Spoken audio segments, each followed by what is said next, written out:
Hello all, I'm Sai and you're watching The Book Dragon. In today's video, I'm bringing to you my February TBR. I've added just 5 books in this TBR, but obviously I'll try to read a lot more this month also.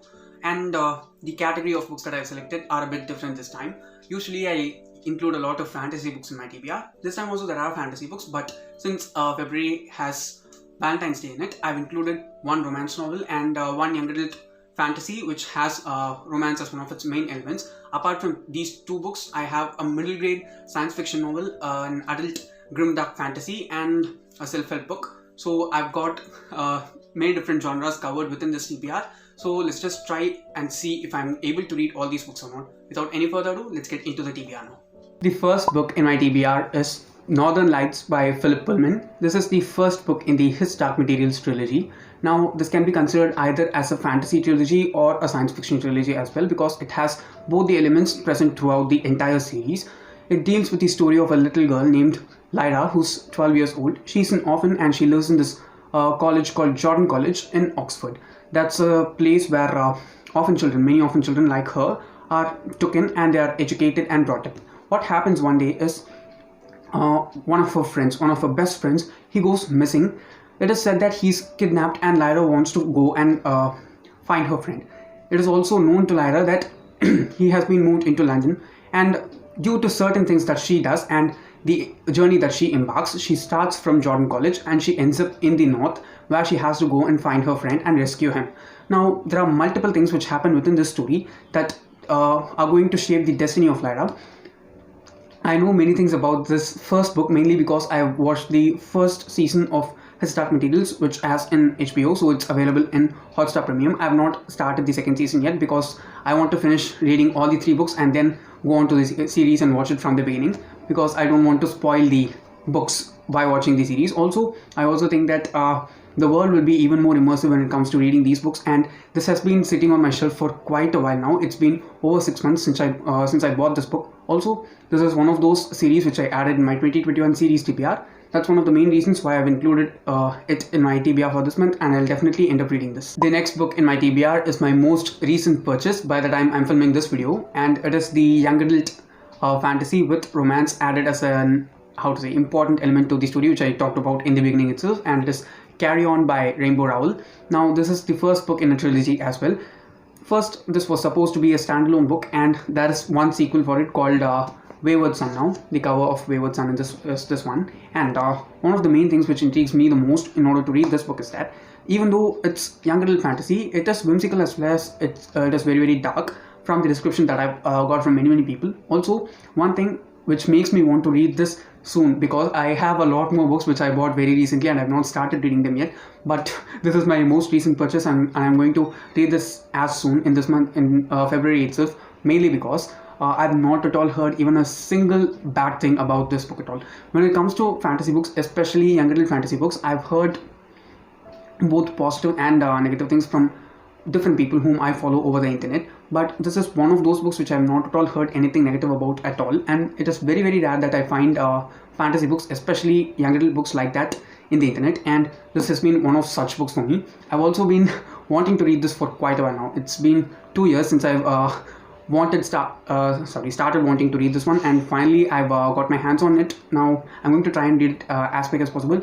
One of the main things why I've added it in my February TBR is the romance element. Obviously, I have a normal romance between straight people in another book, but this one is a male romance, so it's queer as well. You know that I like reading all types of books. I just don't want stories of white straight people alone to be read. I want stories about different people who are very different when it comes to their body shape, when it comes to their color, the complexion, the characters, their gender, their sex, their sexuality. All these things are certain things which I like to read in different ways, and like a variety of those things to be presented to me when I read books, and I think this will satisfy some of those expectations for me, and the expectations of mine for this one are very, very high. Let's just wait and see if it fulfills them or not.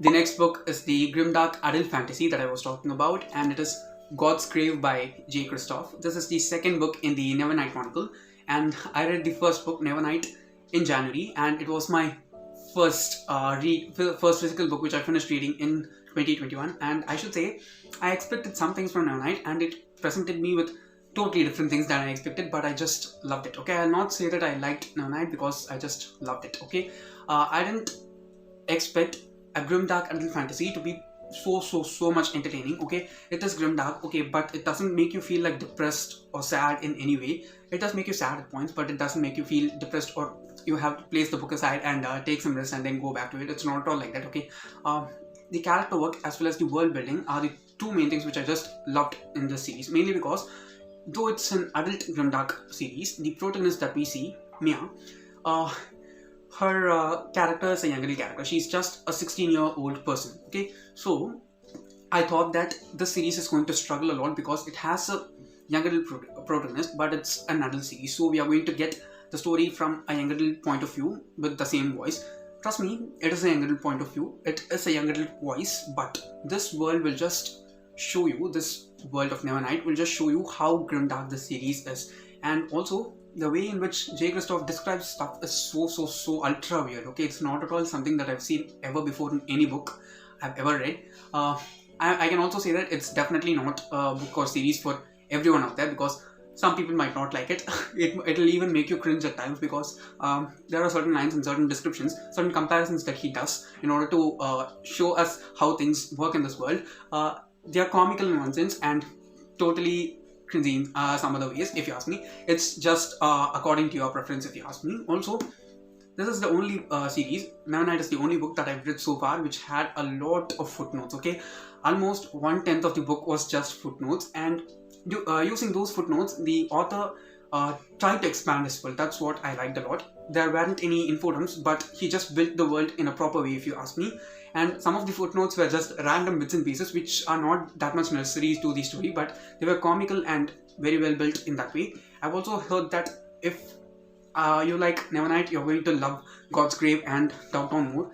I loved Nevernight itself, and I'm sure that the series is going to get better and better. Also, the second two books are huge. Okay, the first one's 450 or 500 pages long, I don't remember properly. Both of these, yeah, this one's also nearly as big as that. I'm waiting to read this, and I'll try to read this ASAP in February. The next one is the romance book that I was talking about, and it is an Indian book. I'm talking about The Perfect Us by Durjoy Dutta. This has also been sitting in my shelf for nearly 1 year now. This book deals with the story of two of our main characters named Avantika and Deb.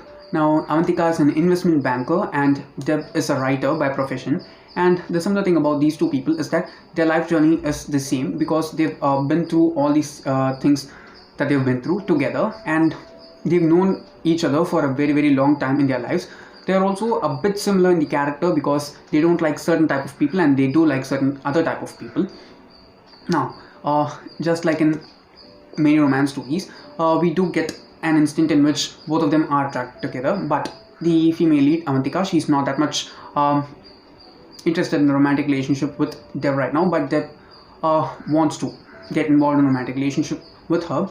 Will he succeed or not? Will they be the perfect us together or not? That's the actual plot of the story, and it does sound very much like an, how to say, commercial film, if you ask me. And if it is written well and, how to say, if it feels realistic, I'm sure that I will enjoy as well as like this book. But if it's so old and so normal, there are many chances I'll not like this. But let's just keep our hopes high, because I've heard good things about this one as well. Also, he has written many other books which I just got to know from the back cover. Okay, if I end up liking this, I might continue with some other of his books. Let's just wait and see. And if any of you guys have already read this, please do let me know down in the comments how it is and what I can expect from this and what I should not expect. Let's just wait and see. I think I will like this at the end. The last book in my TBR for February is the non-fiction book which I was talking about, and it is Think and Grow Rich by Napoleon Hill.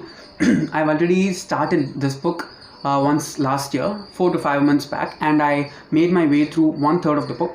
I was able to get a lot of ideas what the author was trying to say from the book, but after some point it just felt like too much for me, so I did not want to force myself to read it, because self-help books are some things which I have to read slowly in order to get the help that I want from them, because there's no use in just storming through a self-help book or non-fiction book and not getting anything out of it, because that's not the point of reading such books. And I do think that I'm in a proper mood right now in order to read this one. Also, this is one of those classic self-help books which focuses a lot more on the law of attraction and how we can make things which we have in our thoughts to get manifested in our lives. and I've been working and trying to understand those concepts a lot very lately, because I am interested in manifesting many things that are in my thoughts in my life, and I do think that this will help me a lot, because who doesn't want money in this world, right? Because all the things that we do, most of the things that we do in our life, the things that we work towards is to make money, and that just pays our bills and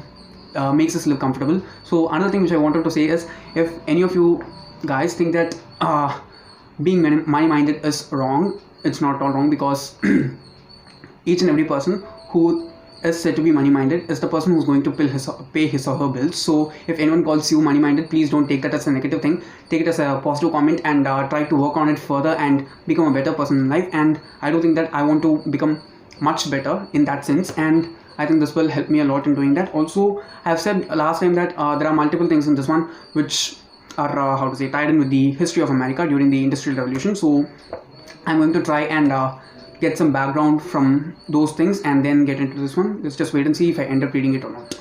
Okay, so these are the 5 books that I plan to read in the month of February for sure, and I'm going to prioritize my reading based on these 5 books. Let's just wait and see if I end up enjoying them and reading them or not. And also, do let me know your February TBR in the comments below, because I'd like to know them. Also, if you've read any of these books, please do let me know your comments on these books in the comments. I'd like to know them as well. And that's it for today. If you did enjoy watching today's video, don't forget to give it a thumbs up and also share it to your friends. If you want to get more content from me, do subscribe to the channel, because I publish new videos every Sunday, Tuesday, Thursday and Saturday. Thanks for watching and have a great rest of your day.